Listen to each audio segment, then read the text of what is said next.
Let's just take a moment to look at what is going on with these Brexit discussions. The EU has backed down over post-Brexit fishing arrangements, we hear, but the chances of a trade deal remain on a knife edge. There's another metaphor, with other key issues unresolved. Sources in Brussels say talking on fishing rights were closing in on a political agreement, but there were warnings that no progress had been made on the far bigger problems with the level playing field, meaning that two sides could still end the talks without a deal tonight. Later this afternoon, Mr. Johnson will speak to Ursula von der Leyen, the European Commission President, for the second time in 48 hours to decide whether to allow negotiations to continue into Tuesday or, if there is no prospect of an agreement, to walk away for good. Let's speak with Martin Howe QC, chairman of Lawyers for Britain, a campaign group that brings together all lawyers interested in Britain's relationship with the EU. Martin Howe, good afternoon to you, sir. I mean, do you sense this as being, and there's a lot of dramatics being played out here, is this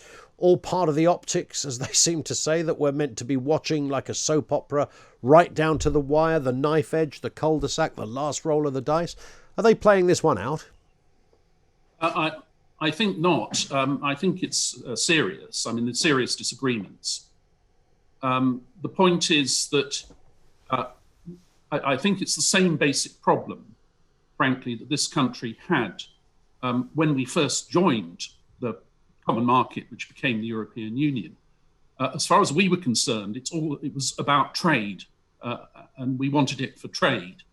But as far as the European Union, or the integrationists in the European Union were concerned, trade was simply a tool to achieve their political objectives of European Union.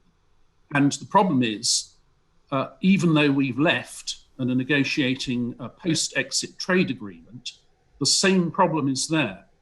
They want to use trade as a tool to achieve political objectives. Level playing field is a very misleading name. What they're looking for is controlling our laws, or large swathes of our laws, post-Brexit, to make us part of the sort of, if we can't be in the EU, at least we can be part of their sort of sphere of control.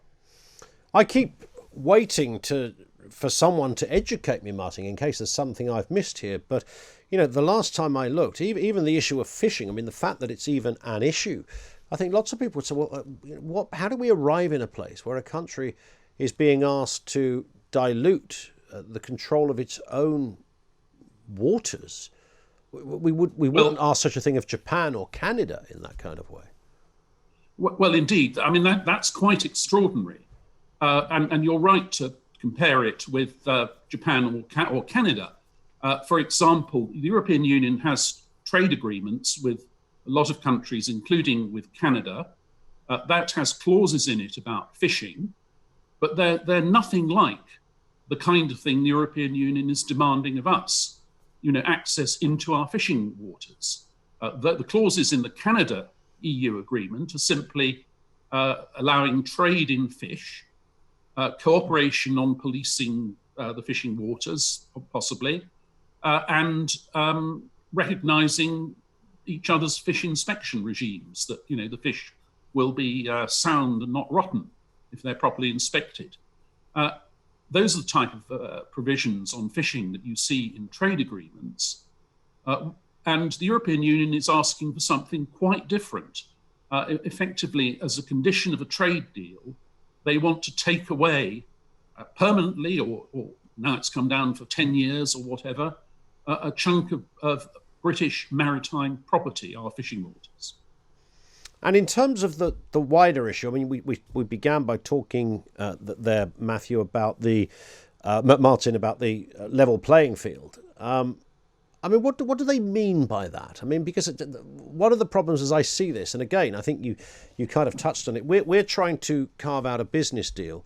The EU are trying to carve out a kind of ideological deal. So the starting points for both sides are still are slightly different.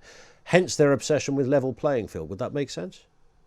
Well, yes, I think the words level playing field are very misleading, because what they want is us to be kept on their playing field. In other words, to follow the rules they designed. And this could have very, very severe long-term consequences. For example, the European Union has very, very restrictive rules in the field of life sciences, crop development, gene editing, and so on. And we in this country, the United Kingdom, are a world leader in that field. But if we were kept tied to European Union rules, and indeed court interpretations of those rules, we'd be sort of kept back in the sort of 19th century technology. That's just one example. Sure. There's no, the whole point about Brexit is to regain control of our own laws.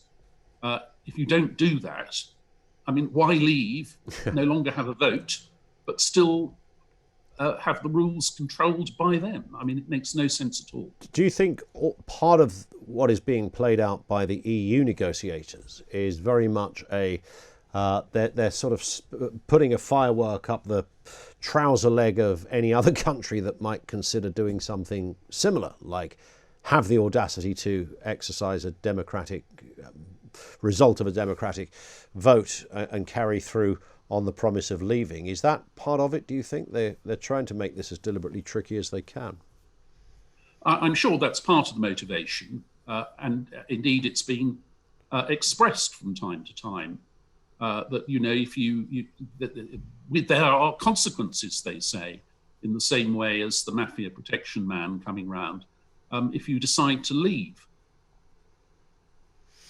Martin, we will speak again. Thank you. Martin Howe QC, Chairman of Lawyers for Britain, a campaign group that brings together all lawyers interested in Britain's relationship with the EU. It's only when you stop and think about it, because even last Friday we were talking about this, and I kept thinking to myself, well, okay, there's a reason they're negotiating on the waters, because this is how it works these days. We let them do a bit of fishing, but in return for that, they'll buy more of our stock. And then I suddenly thought, hang on, the starting point here is all up the flipping kibosh, isn't it, really?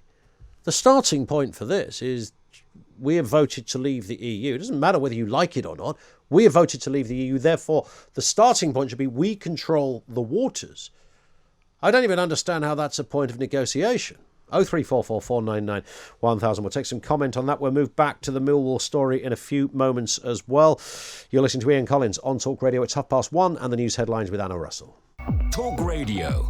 Half-hour headlines. The brother of the Manchester Arena bombers admitted his involvement in planning the attack for the first time. A public inquiry's heard Hashim Abedi made the admission in prison last month.